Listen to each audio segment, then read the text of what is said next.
Let's start again. Good morning, everyone. I'm Katie O'Brien, and I've been a Rotarian since 2014, and it's very, very exciting for me today to have my professional world and my service world come together as one. And the roadmap for our conversation today is going to begin with me sharing findings from recent investigations that have quantified the magnitude of bird population losses in our lifetimes,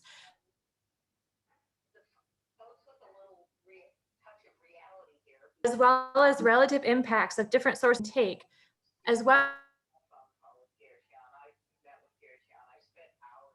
as community-based initiatives that are ripe for Rotary Club and losses.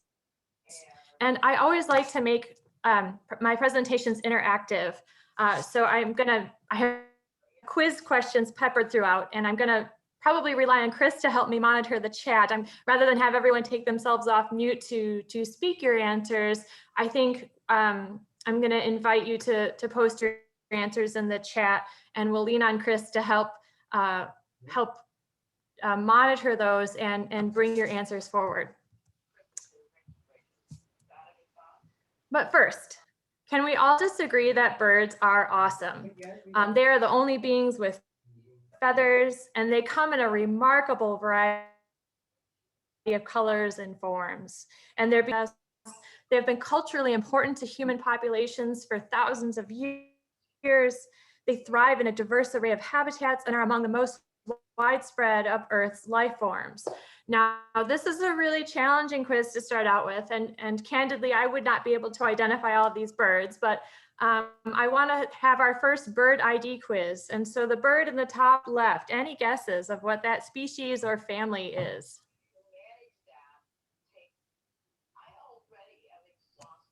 And I'll check the chat here as well. Do we have any bird ID?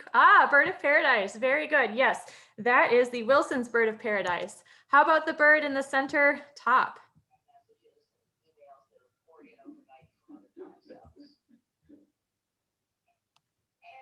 I had the privilege of seeing this bird in Nicaragua. Yep, the northern putu. Very good. And the bird in the upper right. Wow, we've got some good birders in this group. And some global birders as well. And let me see. Lyrebird, that is one of the other birds. Any other guesses? Very good, Tina. It is a marvelous spatulate tail. How about the bottom left?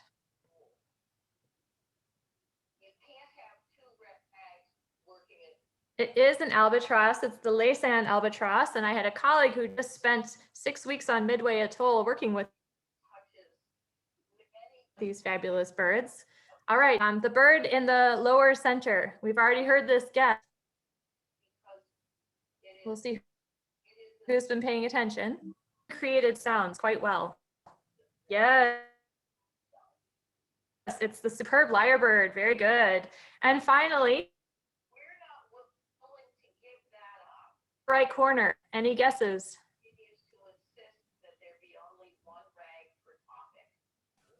It is a kingfisher. Very, very good. This is a very smart group. I think we're going to have fun throughout this morning. All right. So a groundbreaking study that maybe many of you have already seen was published by Ken Rosenberg and others in the journal Science in the year 2019, making this the first study to undertake an accounting net population changes across 529 breeding species in the United States and Canada. And the data that were analyzed for this study included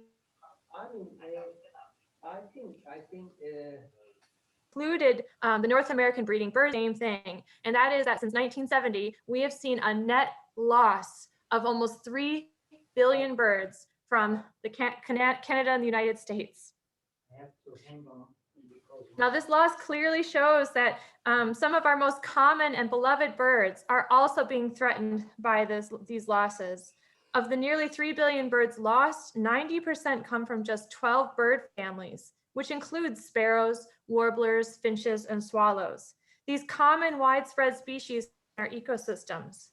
So one is left to wonder if they're in trouble, then the wider web life, including us, is in trouble. And so let's find out where some of the worst losses were coming from. Forested habitats alone have seen a loss of 1 billion birds since 1970. And now they took a habitat-based approach to these analyses, and they were able to differentiate boreal and eastern forests. And so from the boreal forest alone, we've lost 500 million birds, or 33% of the population. And now here's another quiz. Anybody know this species? Used to have it visiting your feeders, perhaps not as often anymore. Any guesses? Very good, Lynn. Yes, this is an evening grosbeak. And so 9 out of 10 evening grosbeaks have declined since 1970. Yes, very good, everyone. Now, if we shift over and look at Eastern North American forests, we also note some alarming declines, right? We see a 17% population loss since 1970, or about 170 million fewer birds in Eastern forests. And can I get any guesses on this bird ID? I'll give you a hint. Song ends with the phrase "Iole." Kind of sound like the sound of music there. Yes, wood thrush. Very, very good. Yes, wood thrush. And this will become an important bird later when we talk about some of the solutions to these losses. All right. This is not a surprising study or a surprising finding, but grassland birds have seen over a 50% reduction in population since 1970. Any guesses as to this iconic grassland bird species? Meadowlark, which one? Eastern or Western?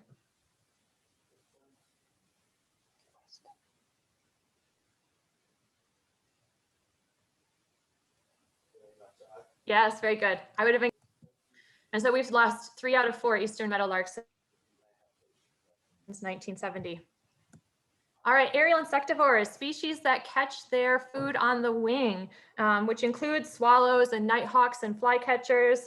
We've seen a 32% reduction in population since 1970. And any guesses on the species on this screen? Purple martin's a good guess, but I'm going to ask you to keep going.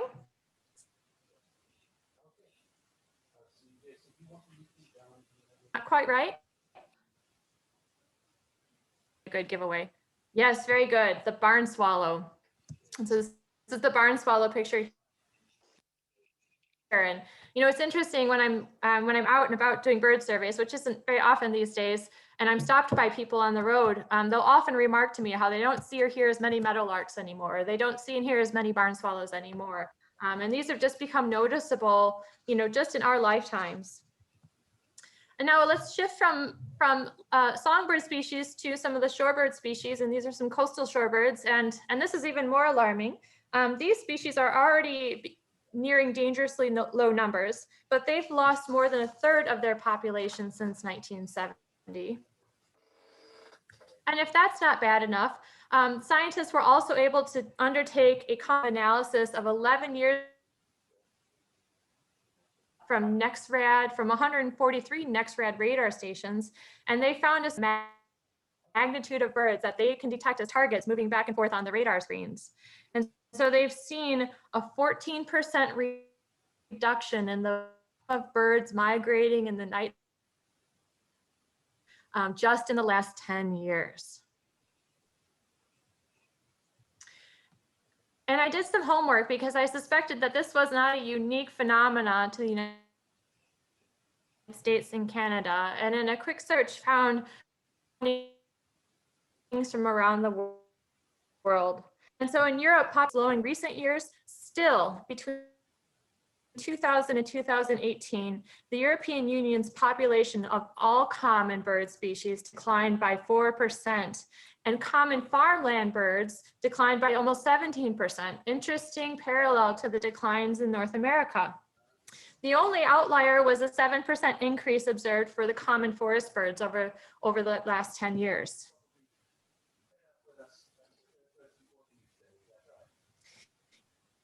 If we move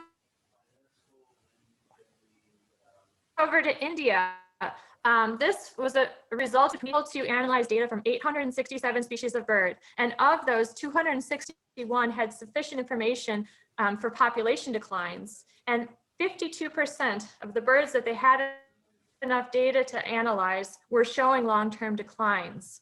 But the silver lining in this finding was that the Indian peafowl, the national bird, has actually doubled in its population over the last 25 years. Perhaps there's been dedicated conservation to that species.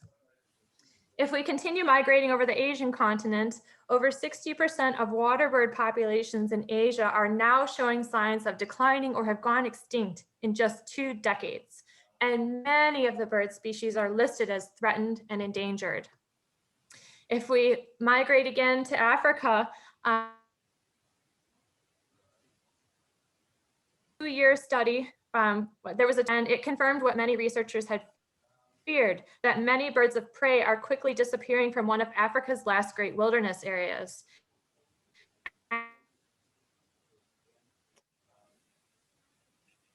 And in particular, species of survey was undertaken. And some migratory species that were recorded last time had simply vanished from the survey. If we continue on to Australia, Australia's threatened birds have declined by nearly 60% on average over the last 30 years, according to new research that reveals the true impact of native wildlife on habitat loss, introduced pests, and other human-caused pressures. Alarmingly, migratory shorebirds in Alaska have declined by 72%. And then another study that took place in Central America, this was a meeting where bird experts convened over 5 days, and they assessed over 1,000 species of birds and determined that half of these species have shown sharp population declines. And these declines are often associated with high rates of deforestation, agricultural expansion, and urban growth over the last 4 decades in Central America.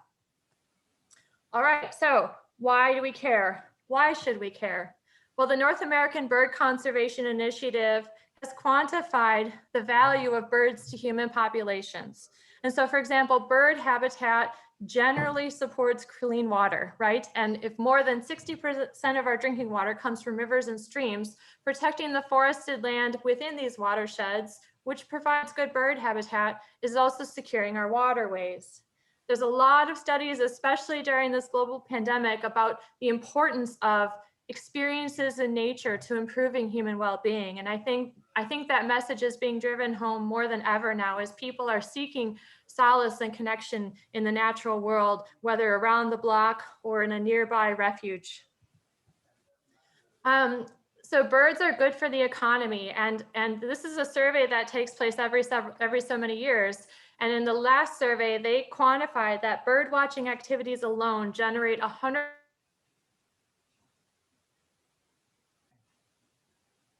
in economic impacts, and that is going to be significantly higher following the pandemic, as we saw record sales of bird feeders and field guides and birding apps in the year 2020, and I suspect it'll continue into 2021.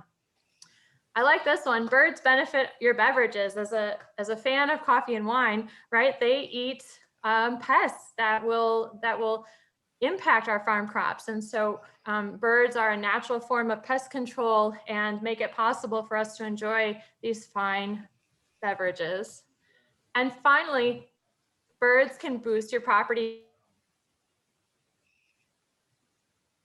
Having parks and refuge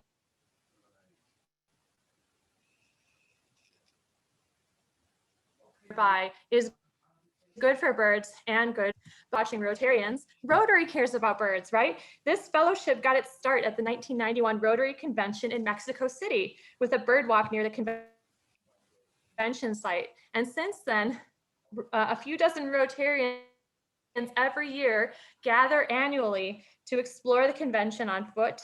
Some years they've identified up to 50 species of birds, and they have also begun making local donations to local bird conservation organizations where the convention is taking place. So what is causing these losses? And I think this is a good time to pause and check for your suggestions in the chat box. What do you think is causing these monumental bird population declines?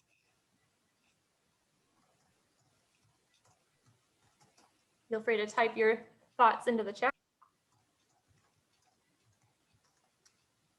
Right, I'm seeing forest loss, pesticides, loss of habitat, invasive species.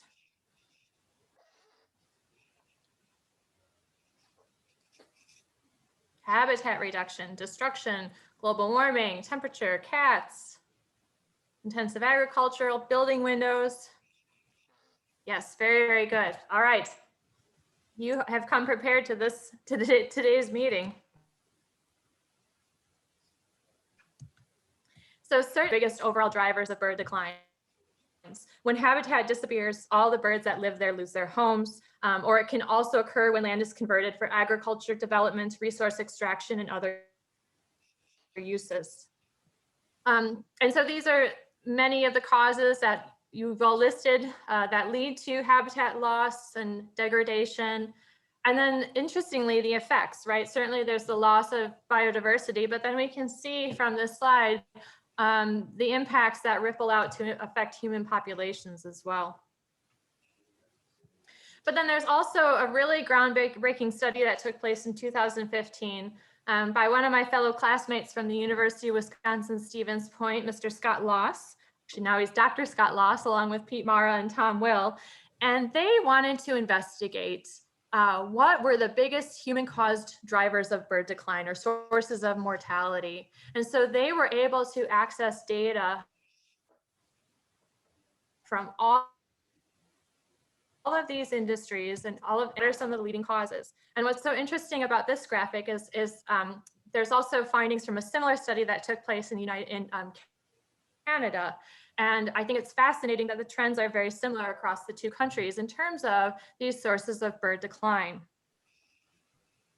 Now, this is a log transform scale, which allows for us to see the magnitude and for some of these other sources to show up. But if we didn't do the log transformation, then you can really see some causes of decline really start to stand out, right? In particular, predation by cats, collisions with windows. And we'll talk about solutions to those later on. And this is where I tend to spend a bit of my time as a wildlife biologist with the Migratory Bird Program, is really trying to identify and then build conservation networks to implement solutions to try to stop some of these losses. This is the world that I tend to live in, but I like to shift over and to think about the reasons that we have for hope, right? And what greater story is there than the bald eagle in North America? When I was growing up in the Chicago area, I remember very clearly fearing that I would never get to see a bald eagle before they became extinct. And now living in the Upper Peninsula of Michigan, I see a bald eagle just about every week, if not every day. And so birds are resilient and they can rebound with dedicated effort, right? And even where there have been widespread declines before, some birds have made rapid turnarounds, right? After the Endangered Species Act became law in 1973, species such as the bald eagle, the peregrine falcon, and the osprey have returned to our skies.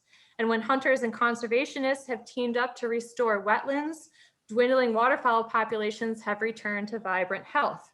And so the study by Rosenberg and all also documented that waterfowl populations, which include ducks and geese and swans, have increased by 56% over the last 50 years. This is a remarkable recovery that's been made possible by conservation investments by hunters and billions of dollars of government funding for wetland conservation and restoration. And I'll just quiz you all. If you're not looking at the lower right corner of the picture, anybody know what this beautiful species of waterfowl is? Wood duck, very good, Lynn, thank you. And then the Rosenberg et al. Study also found that raptor populations, hawks and eagles, have increased by 78%. And in fact, ospreys have more than quadrupled. So these spectacular comebacks were in part due to the legislation that banned the harmful pesticide DDT, and then recovery efforts through endangered species legislation in the United States and Canada. So I can't think of a better audience to bring this message to, this call for help to, than Rotarians, right? We are people of action. We are united to take action to create lasting change across the globe, in our communities and in ourselves. And we have this beautiful area of focus dedicated specifically to help advance the cause. And as we already know, working towards regenerating our communities and our environment will also help us make significant progress in our other areas of focus. And so this 3 Billion Birds campaign, as it's being called, highlighted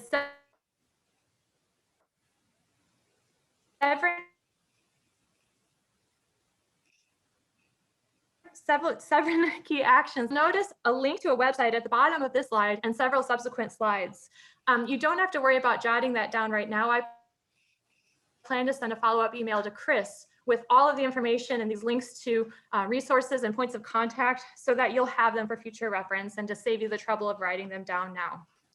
But here are the 7 key actions that are highlighted in this campaign: drinking shade-grown coffee, reducing plastic use, being engaged in a community science project, making your windows safer, keeping your cats indoors or within restraint if you're out walking, using native plants in your yards and communities, and avoiding pesticides.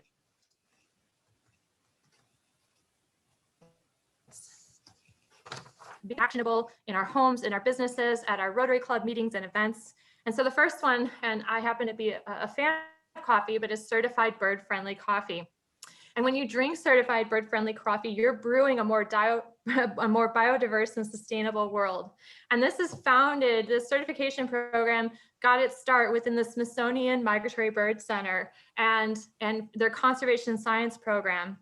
And through years of research, understanding and evaluating different management practices in coffee farms and their impacts on birds and butterflies, they have come up with a set of standard practices that are proven to benefit bird populations and allow for viable coffee production. And the wood thrush was one of the species that was studied and that can be particularly impacted by coffee growing practices in Central and South America.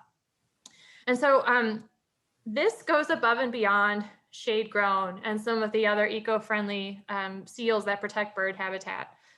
Bird-friendly coffee comes from farms that use a combination of foliage cover, that maintain a minimum tree height, and through surveys are hosting overall biodiversity to provide quality habitat for birds and wildlife. Standards are upheld, and it's really the gold standard for eco-friendly organic coffee production. And if you visit that website, you will find certified bird-friendly coffee brands and distributors where you can order or go and purchase coffee for your homes and businesses. And it tastes great. So community science is another activity that we can all become engaged in. And the Cornell Lab of Ornithology has several programs that are available in the United States. I suspect that there are similar organizations and opportunities in other countries and continents across the world that offer activities such as Project Nest Watch, where you find and monitor nests in your backyard, or Feeder Watch, where you can watch and record birds that come to your feeder. The Great Backyard Bird Count is coming up this month, and it allows us to celebrate birds by counting them in our homes, in our communities, around our homes and in our communities. And then I'm going to put in a plug for the eBird global database. And this has been a game changer in the world of bird science and bird conservation, because now for the first time we are sourcing data directly from people who are out surveying bird populations around the globe. And there are eBird portals on just about every continent now. And these data are being used to drive policy changes. They're being used to inform best management practices for birds, to identify areas in need of protection. It's just been a remarkable source of information and a way to engage people in making a difference with their daily bird observations. So there's a lot of literature out there to help provide a starting point if you want to do your part to reduce bird collisions with buildings. And the American Birds Conservancy just expanded and overhauled its online collisions presence. And what I love about this update is it provides customized information if you're an architect if you're a homeowner, or if you want to take on more of an activist role, with tools to help combat bird and glass collisions. And American Bird Conservancy actually works with a laboratory to evaluate and certify like how bird friendly different styles of glass are, or modifications to glass, and some of the different solutions, some of the different patterns and coatings that you can put on glass that will still allow for us to have good visibility, but will reduce the harm to birds and the threat of a collision.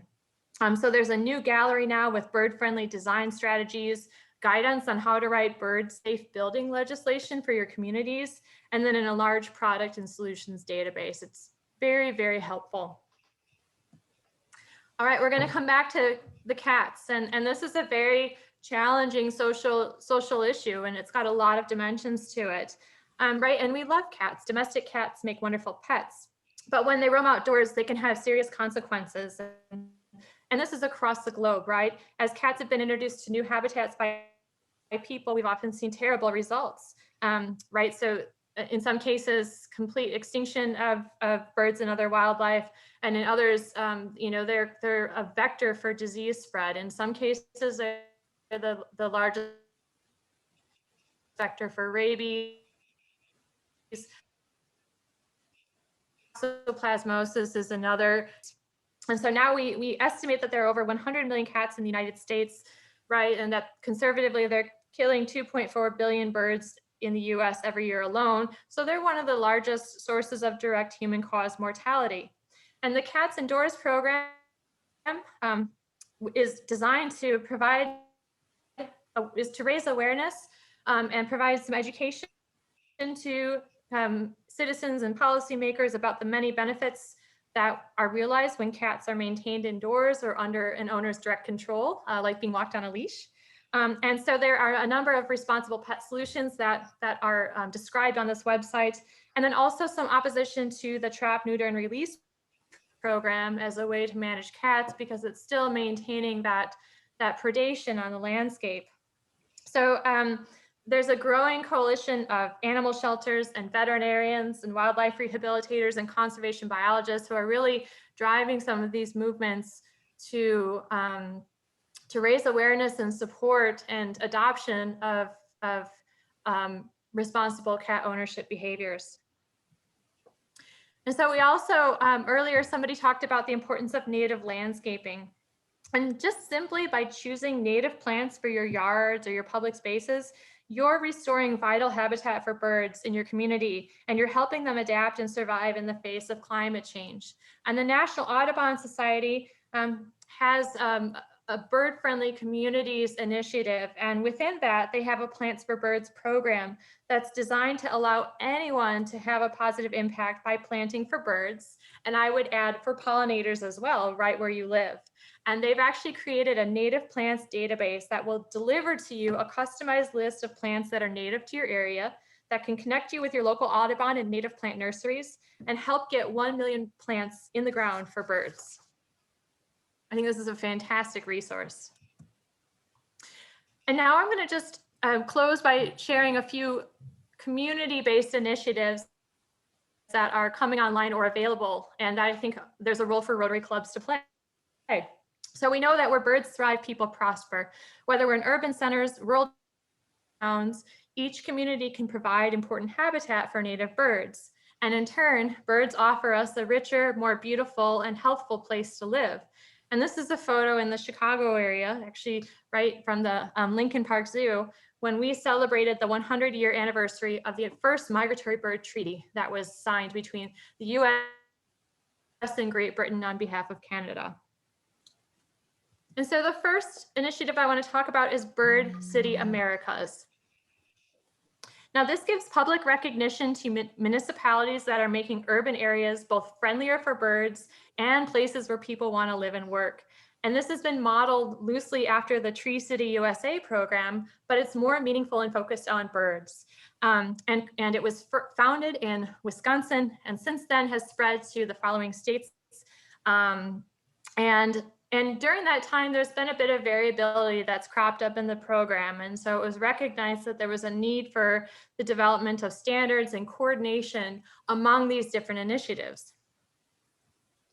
And so here's what's really important about Bird City Americas. It requires buy-in and involvement from municipal governments and staff. It provides recognition and branding to communities for being a part of this program, and resources and guidance, because people want to act, but they don't always know how. And so Bird City can be a very good guide. And there are actually 2 levels that a community can be recognized as. You could be recognized as a bird city, and I'll talk about some of the different the checklist in a minute, or you can be recognized as a high flyer. And this is for those communities that want to go above and beyond their designated bird cities checklist. And one requirement of being a high flyer is that you can officially support cat colonies, encourage feeding housing for our cats, or explicitly permit free roaming cat. That is a standard for being a high flyer. And so the checklist that is available to help your city or your community qualify includes projects that result in creating and protecting habitat, community forests or community grassland management, taking steps to limit or remove threats to birds, such as collisions or cats, providing public education services, projects that focus on energy and sustainability, or now climate change, and that you will host one World Migratory Bird Day event. And there's an implementation checklist that's provided. And then I want to call your attention to this image on the right. So this is the sign that is hanging up in your community if you're a bird city in Wisconsin, and this will soon be adapted as this program goes. Well, it's going to be spanning throughout the Western Hemisphere very soon. But what they're finding is that when elected officials are driving across other communities and they see this bird city sign, they'll come back to their staff and they'll say, I want that sign hanging up at the entrance to my community. How do we get it? And so it's been a really big incentive. And the Bird City Americas program is also a really good feeder program into the other community-based initiative that I'm going to talk about momentarily. So as I said, this is being expanded throughout the Western Hemisphere, with American Bird Conservancy providing the coordination to the Bird City Americas program in the United States. They're in conversations with partners in Canada who are also very interested in the organization that's going to support expansion into Mexico, Central America, and countries in South America. And it's very exciting because they're in the process of hiring a new coordinator right now this very month. New partners are being sought. More states are coming to the table wanting to develop their own statewide initiative that their communities can enroll in. And then very soon there's going to be a new website that's going to provide a lot of technical assistance and on the ground launch of this program. So you're getting a sneak peek at a very successful initiative that is expanding across the United States and soon the Western Hemisphere.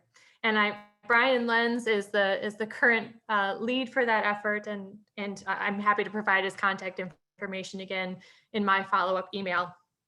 Now I'll shift over to the other initiative, and that's the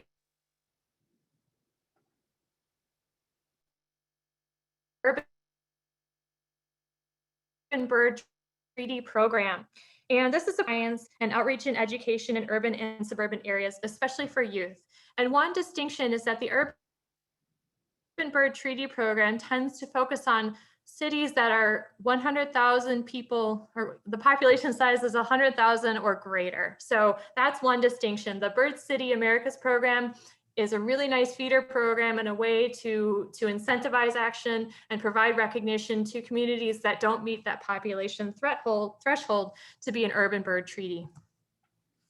Now, the Urban Bird Treaty, again, is supporting partnerships in US cities to do these following actions. And there are 2 main components. One of those is the formal designation. It's a non-regulatory, non-binding document that is actually signed by the US Fish and Wildlife Service and city partners with language that recognizes the importance of migratory birds, their habitats, and their conservation to an urban bird treaty city. There's also a grant program available through the National Fish and Wildlife Foundation. And just recently, they've made a change so that you don't have to be an urban bird treaty city to be awarded a grant. And that is trying to get the resources out there more broadly. A few other distinguishing features of the Urban Bird Treaty Program. There's also a real emphasis on justice, equity, diversity, and inclusion in some of the programming and goals in the urban 5-star and Urban Waters Grant Program. You also have to identify a geographic scope of being an urban bird treaty city. And then there are these grants that are available as well. And so by engaging people in bird recreation, education, science, and conservation activities, the intention is to stabilize declining bird populations, improve the quality of life for people in urban areas, create connected conservation constituencies, and it's a really lovely feature online. It allows you to explore the 30 urban bird cities that are currently designated and to learn about some of the projects that are going on, and as a way to share best practices among these communities. And so in closing, I wanted to just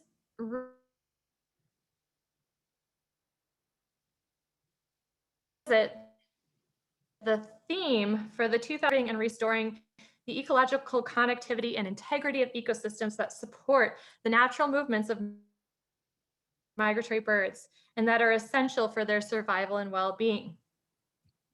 And interestingly, the Rotary theme for 2019 to 2020 was Rotary Connects the World.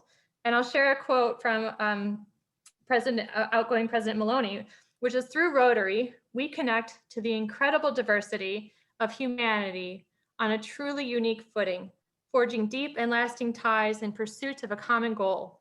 In this ever more divided world, Rotary connects us all. And so what a natural match. Rotarians advancing bird conservation around the world.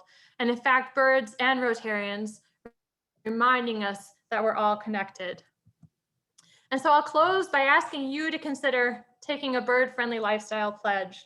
What actions will you take as an individual, in your family, as a business owner, and as a Rotarian to help birds? And I look forward to seeing your answers in the chat. And I'll leave you with my contact information. Thank you very much.